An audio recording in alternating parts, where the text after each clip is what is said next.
Hello, my name is Dr. Earl Williams. I'm a forensic clinical psychologist from Boston, Massachusetts, now living in Norfolk, Virginia. While I was in elementary school, they told my mother that I'm mentally retarded and that if I ever got to the 6th grade or 8th grade, that it would be a minor miracle. She didn't believe it. She didn't accept it. And she told me that I could be anything I wanted to be. I could do anything I wanted to do. Mom and I were real close. And after I got out of the Air Force after 4 years, I was enrolled in school studying aeronautical and space engineering.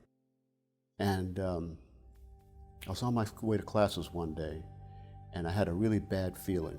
And so instead of taking final exams, I went to my mother's apartment. No one answered the door. I found out that she had been hit by a white male hit-and-run driver. The neighbors told me that they had taken my mother's body out of the apartment and that I needed to go to the morgue and identify it. After my mother passed away and I was very angry, I just didn't know what to do with my life. But I ended up falling in with this crowd of people that were thieves.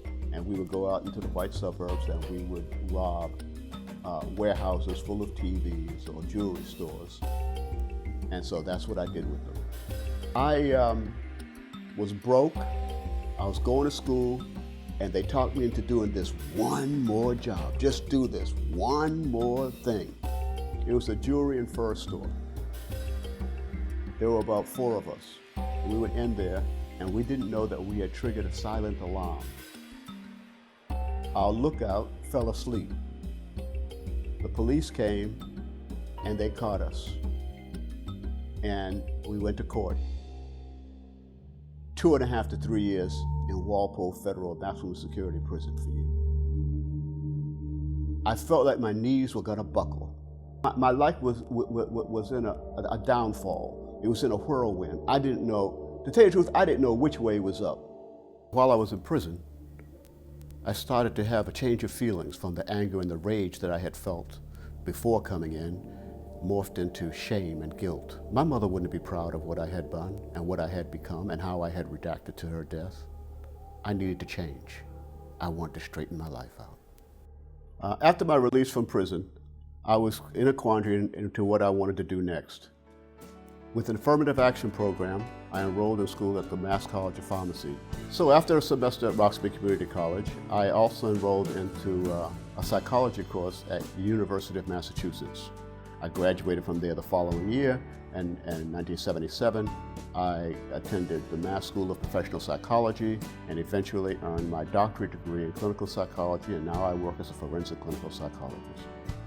I love my job, I love my career. This is who I am. And there's Earl out there that's a potential doctor, lawyer, business tycoon, but because they're shackled with the burden of having been an ex-felon, they may not get the chance. I can help. You know, I really think that my mother would be proud of what I've become, that I've lived up to the full potential that she saw in me when I was a child. I love what I do. I love what I do. I don't have a job because, I mean, this is, you know, when you're doing something that you really like and really gives you a sense of purpose and fulfillment, you know, it becomes a little better than a job.